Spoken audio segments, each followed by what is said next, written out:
기도하겠습니다. 싱그러움과 생명이 넘치고 온 땅의 에너지가 쏟아나는 듯한 5월의 마지막 주일, 산골은 연두빛 물감을 뿌려놓은 듯하고 도시의 가로수는 한껏 푸른 옷으로 치장하고 5월처럼만 싱그러워라, 5월처럼만 사랑스러워라, 5월처럼 풋풋한 사랑으로 주 안에서 하나 되어 살고 싶다. 생명을 살리시는 하나님, 만물이 소생하고 생명이 춤을 추는 5월을 주심을 감사합니다. 5월처럼 하나님을 향한 우리의 사랑도 노래하며 춤추게 하시고 우리 모두 주님 안에서 기쁨으로 하나님께 영광 돌리는 삶이 되게 하옵소서. 오늘은 도시 농어촌 선교주일로 농촌의 갈개교회와 도시의 무진교회가 형제로 연합하여 예배로 나아갑니다. 갈개는 무진의 고향이 되고 무진은 갈개의 형제가 되고 서로 환경은 다르지만 갈개와 무진이 서로 형제라는 마음으로 섬기고 사랑하고 의지하고 위로하며 하나가 되어 나아가기를 원합니다. 우리들 마음의 고향에는 항상 농어촌이 자리하고 있습니다. 태초에 하나님께서 지으신 에덴 동산, 그것이 농어촌이라는 사실을 기억합니다. 거친 땅을 일구고 구슬땀을 흘리며 알곡을 기다리는 농어촌의 현장에서 사람 사는 세상을 만들어가는 교회들을 기억하시고 농어촌에서 복음을 전하는 이들을 기억하게 하옵소서. 또한 동시에 한복판에서 교회를 일궈가는 주님의 종들을 기억하여 주옵소서. 소외된 곳에서도 생명의 씨앗이 흙을 만나 새싹이 되듯 갈개와 무진이 농어촌 선교주의를 통해 서로 흙이 되고 싹이 되어 풍성한 생명의 열매를 맺는 주님께 칭찬받는 교회 되게 하옵소서. 오늘 세 겹줄은 쉽게 끊어지지 않는다라는 제목으로 강기원 목사님께서 말씀을 전하실 때 아멘으로 화답하고 모두 은혜 받는 시간 되게 하옵소서. 섬기시는 갈개교회가 그 지역의 빛과 소금의 역할을 감당하는 교회 되게 하시고 갈개와 무진을 섬기는 세 분의 목사님 가정과 건강을 축복하여 주시고 오늘 말씀을 듣고 나아가 행하는 갈개와 무진의 모든 성도들 되게 하여 주시옵소서. 성가대를 비롯해 오늘 예배를 위하여 수고한 모든 손길들 주께서 축복하여 주시고 항상 기뻐하라, 쉬지 말고 기도하라, 범사에 감사하라 말씀하신 예수님의 뜻을 따라 살아가는 갈개와 무진의 모든 성도 되기를 원하며 우리를 사랑하시는 예수님의 이름으로 기도드립니다. 아멘.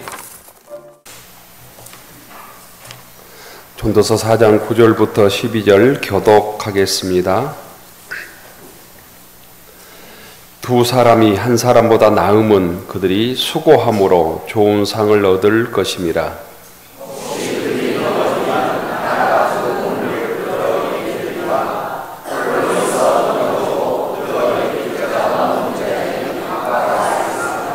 또 두 사람이 함께 누우면 따뜻하거니와 한 사람이면 어찌 따뜻하랴.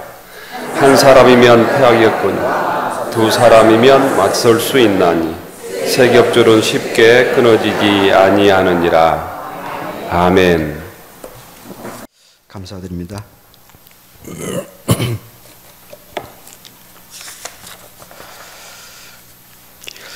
도시농어촌, 오늘 총회에서 지키는 도시농어촌 선교주일입니다.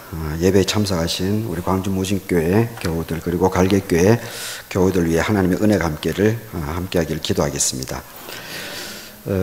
무진교회하고 갈개교회가 자매계를 맺은 게 보니까 2016년 11월 13일 주일이었습니다. 그래서 계산을 해보니까 9년 6개월째를 맞이하게 됩니다. 그래서 지금 뭐 교류 내용은 큰 변화가 없습니다. 초반에 이제 제가 청국장을 했기 때문에 이제 장원철 목사님이 그 농촌에서 수고한다고 매년 이제 청국장을 사주시고 그리고 이제 감자도 이제 사주시고 그것이 이제 인연이 됐죠. 그것이 인연이 돼가지고 그 16년 여름에 8월 달에 이제 저를 이제 그 광주 무진교회를 이제 한번 오라고 하시더라고요. 그때 왜 그런지는 전혀 몰랐었는데 여기 와서 이제 당회실에 갔더니만은 자매결혼 얘기를 그때 8월 달에 처음으로 이제 제안을 해 주셨습니다. 그래서 11월 13일 날 자매결혼을 공식적으로 이렇게 맺게 되었습니다. 그리고 이제 계속해서 감자도, 하지 감자도 캐러 오시고, 그리고 배추도, 초반에는 이제 배추도 그 막 무더위에 8월 달 가장 뜨거운 그때 지금 사과밭으로 되어 있는 거기에 막 배추를 많이 심었죠. 그래서 한 1,500포기 배추도 심어주고, 그리고 11월 말에 이제 추수도 해가시고 그렇게 했습니다. 그렇게 하다가 이제 제가 이제 사과 자녀들 교육 때문에 그 밭주인에게 그 사과를 이제 좀 제안을 하게 되니까 이제 사과가 18년도 이제 심겨지게 됐죠. 그래서 21년부터 본격적으로 추수를 하면서 그 이듬해 22년부터 이제 무진교회에서 사과 추수할 때 계속 지금 같이 해오고 있습니다. 그래서 그 이 갈개교회하고 이렇게 광주 무진교회 자매결혼을 맺어서 그리고 교류 사업하는 이것이 우리 교단 내에 알게 모르게 많이 알려져 있습니다. 많이 알려져 있어서 저도 그리고 이 국내 선교 부분에 있어 가지고 좋은 모델이기 때문에 각 노회에서 이것을 그 설교 시간이나 이런 데 이제 활용을 하려고 하시는지 저에게 문의 전화가 좀 제법 많이 왔습니다. 서울 북로에서도 오셨고 뭐 이렇게 그래서 이제 제가 이제 그런 정보도 이제 알려주고 그렇게 했는데, 아마 광주 무진교회는 또 다르게 장황철 목사님께는 또 다르게 이제 전화가 많이 올 겁니다. 이러한 부분들에 대해서 관심이 많기 때문에. 그러다가 이제 2년 전인가 3년 전에 국회에서 한번 전화가 온 적이 있습니다. 국회. 내가 국회에 아는 사람이 없는데 국회에서 전화가 왔길래, 그래서 어떤 그 보좌관이 이제 전화를 했더라고요. 이제 비서가, 여자 비서가 아주 목소리가 참 좋더라고. 여자 비서분이 전화를 해가지고 추석 때 사과를 좀 매입하고 싶다고 이 전화가 왔어요. 그래서 저는 국회에 아는 사람이 없는데 누구냐고 이렇게 좀 물어보니까 윤미향 국회의원실이다 이렇게 얘기를 하시더라고요. 그래서 윤미향 이분이, 저는 윤미향 그분을 알죠. 그분이 그 위안부 정신대문화 위안부 할머니들을 위해서 참 고생을 많이 하신 분이니까, 그리고 여하튼 언론 플레이 때문에 또 고생도 많이 하시고 그런 분이기 때문에 저는 알고 있는데 윤미향 이분이 저를 알 리가 없는데 왜 전화가 왔을까? 왜 주문을 그렇게 할까? 그렇게 했는데 나중에 알고 보니까 윤미향 이분이 한신대 신학과 출신이더라고요. 한신대 신학과. 그리고 장관철 목사님 동기더라고, 동기. 그래서 보니까 장관철 목사님 지금 한신대 82학번인가요? 83? 지금 동기 모임을 계속 하고 있더라고, 보니까. 매년 이렇게 하고 있는데, 그 루트를 통해 가지고 윤미향 이분이 자기 동기하고 자매결을 맺은 교회니까, 그래서 그 사과를 좀 매입해 주고 있구나. 그것을 이제 제가 좀 알게 되었습니다. 여하튼 참 이 도시농어촌 선교주의를 맞아서 광주 무진교회하고 자매결연 맺은 그 자체만으로도 알게 모르게 갈개교회가 이렇게 참 많은 힘을 얻게 됩니다. 그리고 또 매년 이제는 이제 매년 한 번씩 와서 이렇게 예배를 드리게 되는데, 근데 우리 교회는 이제 작고 좀 아담하지만은 또 광주 무진교회는 이렇게 아까 10시쯤에 제가 들어왔었는데 지금 이제 불이 다 켜져 있어서 그런데 불이 은은하게 이렇게 켜져 있으니까 여기가 참 이렇게 조용하게 기도가 저절로 나오는 그런 느낌이 막 들더라고요. 그래서 이게 참 분위기가 참 좋구나, 그런 생각을 좀 해봤습니다. 그래서 하여튼 이런 것을 경험하는 이 자체만으로도 우리 갈개교회 교우들에게는 위로가 되지 않을까, 힘이 되지 않을까, 그런 생각도 한번 해보게 됩니다. 오늘 이 본문, 이 전도서는 솔로몬이 지었다라고 많이 알려져 있습니다. 솔로몬이 이제 노년에 이렇게 그 아버지 뒤를 다윗의 뒤를 이어가지고 솔로몬 다윗도 40년을 통치했었는데 솔로몬도 40년 동안 통치를 합니다. 근데 이제 솔로몬이 이제 초반에는 그 아버지의 소망이 있었죠. 다윗의 그 절대적인 소망이 뭐였습니까? 성전을 짓는 거였죠. 성전을. 예루살렘 성전을 짓는 것이 다윗의 가장 큰 꿈과 소망이었는데, 근데 하나님께서는 다윗이 피를 많이 흘렸다라고 해서 다윗에게는 그것을 이제 허용하지 않았죠. 그래서 그 다음에 물론 이제 다윗은 모든 것을 성전을 지을 수 있는 모든 것들을 재료들을 이런 것을 다 준비해 놓았지만은 결국 다윗은 그 꿈을 이루지 못했습니다. 그래서 솔로몬이 임금이 되어서 다윗 이후에 곧바로 임금이 되고 나서 가장 먼저 40년 동안 통치하면서 가장 먼저 했던 것이 아버님의 그 꿈, 소망, 이것을 이루어내는 거였죠. 그래서 성전을 예루살렘 성전을 7년 정확하게 하면은 7년 6개월 정도 됩니다. 7년 6개월 정도 걸쳐가지고 성전을 완성을 하죠. 열왕기상 6장 38절에 보게 되면 거기 마지막에 이제 7년 동안이라고 하는 문구가 나와 있는데, 근데 그 내막을 잘 이렇게 보면은 한 7년 6개월 정도가 걸립니다. 그리고 나서 곧바로 열왕기상 7장 1절을 보게 되면은 곧바로 연이어 가지고 이제 왕궁을 건설합니다. 왕궁을 건설하는데 이 왕궁을 짓는데 13년이 걸립니다. 13년. 그러니까 어떤 측면에 있어서는 솔로몬 그 이스라엘에 있어서는 가장 중요한 것이 궁궐보다는 성전인데, 성전은 겨우 7년 만에 지어버리고 궁궐은 왕이 사는 곳은 13년 걸렸다. 이렇게 하면은 어떤 측면에서는 좀 너무한 게 아닌가 이렇게 볼 수 있는 측면도 있습니다. 그런데 한편으로 좀 이해하는 쪽으로 이걸 보게 되면 아마 이 다윗이 모든 것을 다 준비해 놓았기 때문에 7년 6개월 만에 완성할 수 있었지 않을까, 그렇게도 볼 수가 있는 것 같습니다. 하여튼 이 솔로몬이 이렇게 한 20년 정도, 통치기간 40년 정도에서 절반 20년은 이렇게 꿈이 있었습니다. 자기 목표가 분명히 했습니다. 첫 번째 성전을 짓는 것은 아버지의 목표였고, 그리고 두 번째는 이제 왕궁에 대한. 근데 그래서 20년 동안 솔로몬이 정말로 지혜자의 표상으로서의 삶을 온전하게 하나님의 뜻에 맞게끔 그리고 많은 백성들에게 실제적인 도움을 베풀어 준 것은 사실입니다. 그런데 그 이후가 문제가 됩니다. 그 이후에 20년 동안에 이 솔로몬이 결국은 솔로몬 이후에 그 아들 르호보암이 왕이 되죠. 르호보암이 왕이 되는데, 근데 그 아들 때인 르호보암 때 남북 분열이 일어납니다.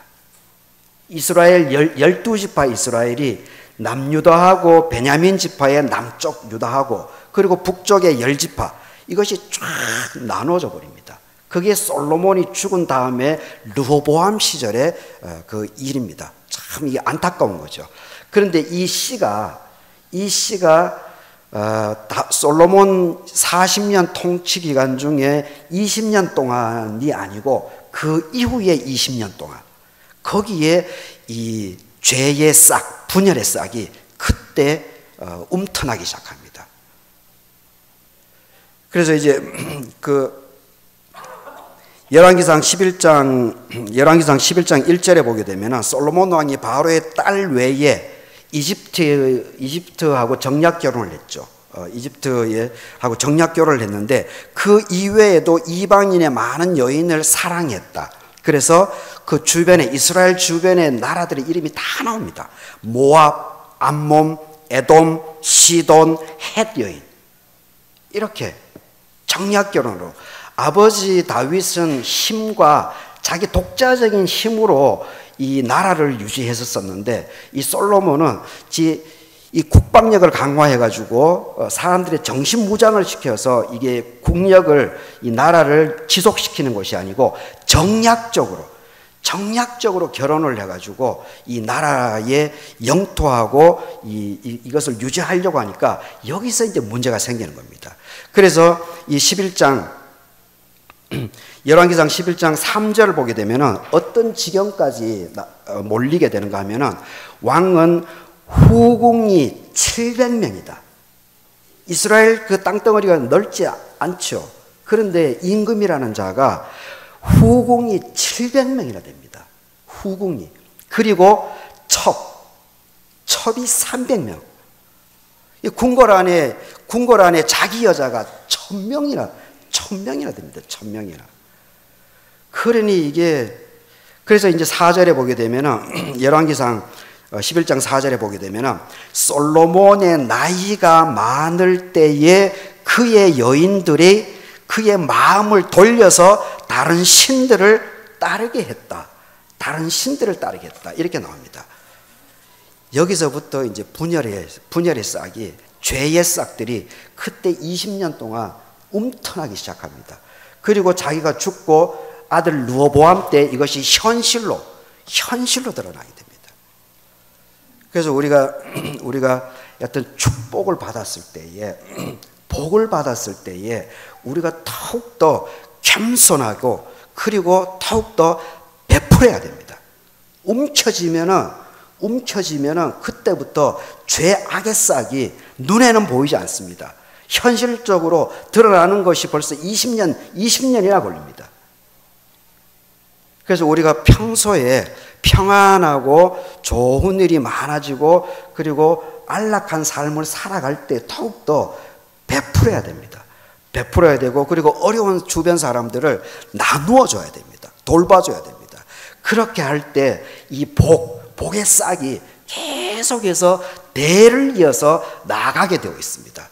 그런데 좋은 일이 있다고 거기에 막 안주해가지고 자기 자신을 드러내고 그리고 남을 무시하고 짓밟아버리고 그렇게 하게 되면 벌써 그 행동 자체에서 악의 씨, 저주의 씨앗, 죄의 씨앗들이, 맹아들이 거기서 싹터 나오게 됩니다. 제가 사과 농사를 짓기 때문에 이제 풀에 대해서는 좀 그래도 좀 알고 있는데, 이 풀이 3월이나 4월 달에는 이제 풀이 한 4월 중순쯤 돼야 풀이 이렇게 올라오기 시작합니다. 그런데 얘들이 8월 달 같은 경우는 비가 오고 날씨가 따뜻해지니까 비가 한번 오면은 막 풀이 한 3, 4cm 막 쑥쑥 자라게 됩니다. 물론 이제 얘들이 밑에 땅 속에 보이지 않는 씨가 있고 뿌리가 있기 때문에 그렇습니다. 그러니까 여튼 우리가 늘 하나님으로부터 은혜를 받고 우리가 좋은 일이 많이 생겼을 때 더욱더 자각해서 하나님의 의의 길, 정의의 길을 따라 나가고 세워나가는 곳에 여러분들이 힘써 나갈 수 있기를 바라겠습니다. 그렇게 하면은 더욱더 하나님께서 여러분 가정, 자녀 손들에게 큰 은혜를 끼칠 줄 믿습니다. 그런데 이제 이 솔로몬이 그래서 말년에 가서 이 여인들이 1000명이나 있었으니까 막 엄청 이렇게 여튼 거기서 이제 우상숭배가 거기서부터 이제 싹이 트게 되는 거죠. 그런데도 이제 하나님을 만나고 이제 죽을 나이가 되니까 그나마 이제 정신이 조금 들어오기 시작했는 것 같습니다. 그래서 이 전도서에서 이렇게 좋은 물론 이제 뭐 인생은 다 헛것이다라고 하는 그런 이야기도 쓰지만은, 그런데 그것이 허무주의에 대한 이야기가 아니고 그만큼 이 사람은 믿을 것이 못 된다는 거죠. 결국은 하나님을 절대적으로 순종하고 하나님을 바라보면서 삶을 살아갈 것을 강조하는 거죠. 그러면서 이제 오늘 전도서 4장 12절에서도 한 사람이면 패하겠거니와 두 사람이면 맞설 수 있나니 세 겹줄은 쉽게 끊어지지 않을 것이다. 그래서 서로 힘을 모으고 서로 연합하고 서로 연대해서 서로 어려운 사람들을 도우면서 살아가는 것이 아름다울 것이다. 이렇게 강조하고 있는 것을 보게 됩니다. 그리고 10편 133편 1절을 보게 되면 보라 형제가 연합하여 동거함이 어찌 그리 선하고 아름다운가 이렇게 시편 기자가 언급을 하고 있습니다. 저는 이제 사도행전 11장을 보게 되면 여기서 형제가 동거하는 것이 아름답다라고 하는 그 말씀 속에 이 바나바의 삶의 모습이 저는 생각이 납니다. 이 바나바라고 하는 사람이 결국은 사도 바울의 존재감으로 인해 가지고 사도 바울을 역사의 전면에 등장시킨 인물이 바로 이 바나바입니다. 이 바나바는 참 대단한 사람입니다. 그런데 이 사울의 존재감이 부각되면서 안디옥에서 부각된 이후로 이제 바나바의 존재감은 사라지게 됩니다. 그 정도로 이제 사도 바울의 열정, 사도 바울의 이제 활동력 이런 것들이 너무나 엄청났기 때문에 이 바나바의 존재가 이제 미미해져 버리게 되는 건데, 그런데 이 바울이 존재할 수 있었던 것은 이 바나바 때문에 그렇습니다. 바나바 때문에 그런데 그 흔적이 사도행전 11장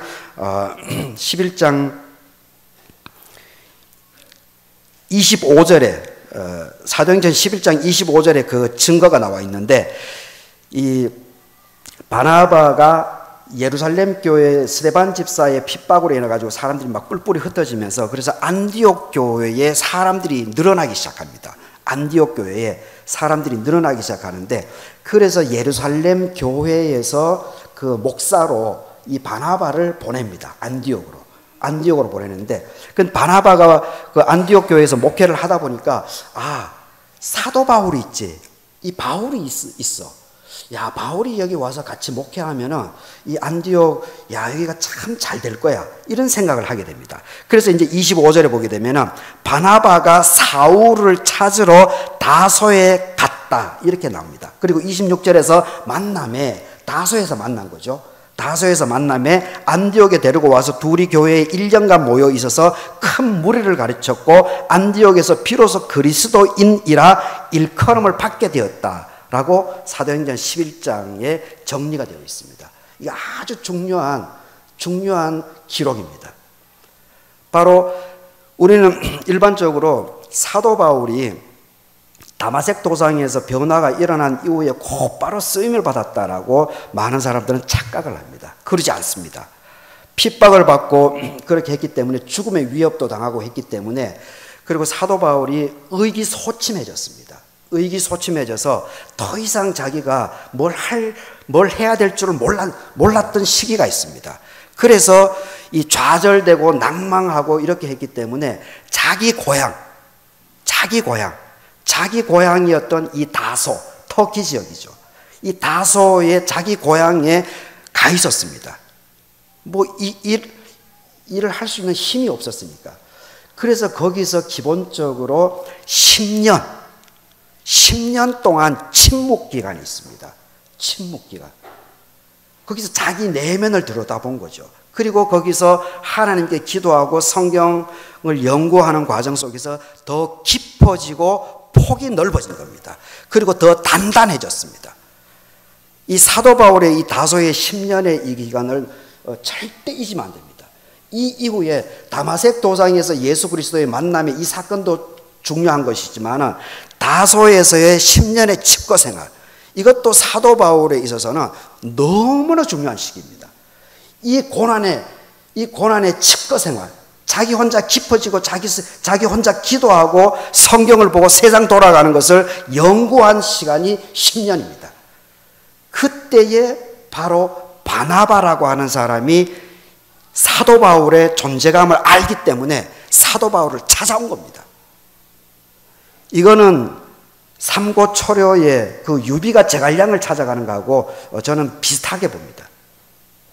제갈량 별 볼 일 없는 사람이다라고 시골에 묻혀 있었지만은 유비는 제갈량을 알아봐 준 거죠.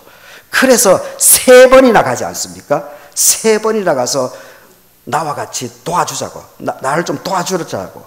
그래서 결국 이 제갈량 젊은 양반이 유비를 도와가지고 이 천하를 만들어 나가는 그런 모습이 있지 않습니까? 이 사도 바울의 이 존재감이라고 하는 것은 이 바나바, 알아주는 이 바나바, 사람을 알아볼 줄 알고 이 위로해 줄 줄 아는, 힘이 되어 줄 줄 알고 지지해 주고 격려해 줄 줄 아는 이 바나바가 있었기 때문에 바로 이 사도 바울이, 그리고 안디옥 교회, 그리고 이 유럽 전역, 지중해 전역으로 이 복음의 씨앗이 퍼져나갈 수 있었다라고 하는 것을 우리가 잘 기억해야 됩니다. 형제가 동거하고 서로 힘을 합쳐나가는 것. 그리고 오늘 여기 보니까 프랭카드의 베드로후서 1장 7절의 말씀을 여기 목사님께서 아마 써놓으신 것 같은데, 경건의 형제 우애를, 형제 우애에 사랑을 더해 나갈 때, 그러할 때 삼겹줄이 끊어지기 쉽지 않듯이 우리가 서로 협력하고 연합하고 이해하고 지지해주고 격려해주고 이렇게 해 나갈 때 하나님의 이 싹, 하나님의 씨앗, 의의 정의로움의 씨앗들이 더욱더 확산되어져 나갈 줄 믿습니다. 지난주에는 광주 우리 총회에서 지키는 5.18 민주화 기념 주일이었습니다. 아마 여기 보니까 이 5.18 전야제도 있고, 제가 월요일날 이제 페이스북을 보다 보니까 참 감동적인 영상을 봤습니다. 유튜브에 이제 올라와 있는 건데, 5.18 전야제 보니까 17분 55초짜리더라고요. 17분 55초인데, 이 5.18 전야제 뮤지컬이더라고요.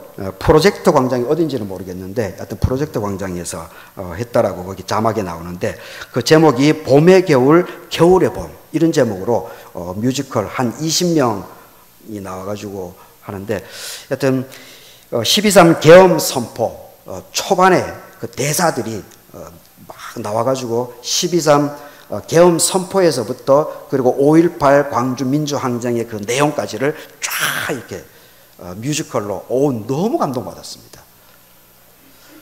역시 이 빅골 광주에 계속해서 사실 우리 현대사의 민주화 운동이라고 하는 것은 사실 이 광주에서부터 시작된 것이 아니겠습니까?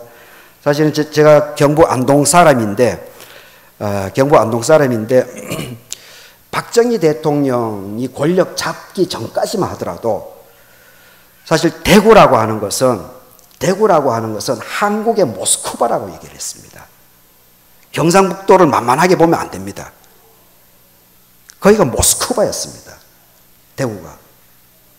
그런데 이제 박정희, 전두환 이렇게 군부 쿠데타들이 장악하면서 특히 전두환에 의해 가지고 이 경북 대구에 있는 그 지성인들을 핀셋으로 다 걸러냅니다. 그래서 다 제거해 버립니다. 그래서 지금 초토화된 겁니다. 그래서 여하튼 제가 초반에 이제 이 솔로몬의 이후 20년에서 거기 죄의 싹이 드러나게 되고 르호보암 때 남북의 분열이 일어났다라고 하는데, 여하튼 이번에 그래서 우리가 대통령 선거를 잘 우리가 집중해서 치러내 가지고 더욱더 우리의 광주의 이 뜻, 이것이 더욱더 우리 한반도에 확산되어져서 뿌리가 점점 확장되어져서 정말 우리 대한민국이 이렇게 정말 하나님의 의, 하나님의 정의가 흘러넘치는 그런 사회로 만들어 나아가는데 우리 모두가 쓰임받아 나아갈 수 있기를 바라겠습니다. 다 같이 기도하도록 하겠습니다. 한 사람이면 패하겠거니와 두 사람이면 맞설 수 있나니 세 겹줄은 쉽게 끊어지지 아니하리라. 아버지 하나님, 오늘 도시농어촌 선교주의를 맞아서 이렇게 광주 무진교회, 갈기교회 연합으로 예배드리게 해주심을 감사드립니다. 삼겹줄은 쉽게 끊어지지 않습니다. 그리고 형제가 연합하고 동거함이 참으로 아름답고 선합니다. 우리가 더욱더 하나님의 사랑 안에서 연합하고 연대하고 힘을 모두 나아갈 수 있도록, 그래서 이 땅에 하나님의 나라를 확산시켜 나아가는데 더욱더 쓰임받아 나아갈 수 있도록 하나님께서 축복해 주시고 책임져 주시옵기를 간구드립니다. 감사하고 예수님의 이름으로 기도드립니다. 아멘. 다 같이 기도하겠습니다. 평안히 가십시오. 늘 자유함으로 여러분들에게 주어진 삶을 누려갈 수 있기를 바라겠습니다. 지금은 우리 주 예수 그리스도의 은혜와 하나님의 사랑하심과 성령님의 위로와 교통하심이 세 겹줄은 쉽게 끊어지지 않는다라고 하는 하나님의 말씀을 더욱더 새기면서 더욱더 주변 이웃들과 함께 연합해서 더불어 살아갈 수 있기를 결심하는 갈개교회 교우들 머리 위에, 그리고 광주 무진교회와 모든 자녀 손들 머리 위에 지금부터 영원까지 함께해 주시옵기를 축원하옵나이다. 아멘.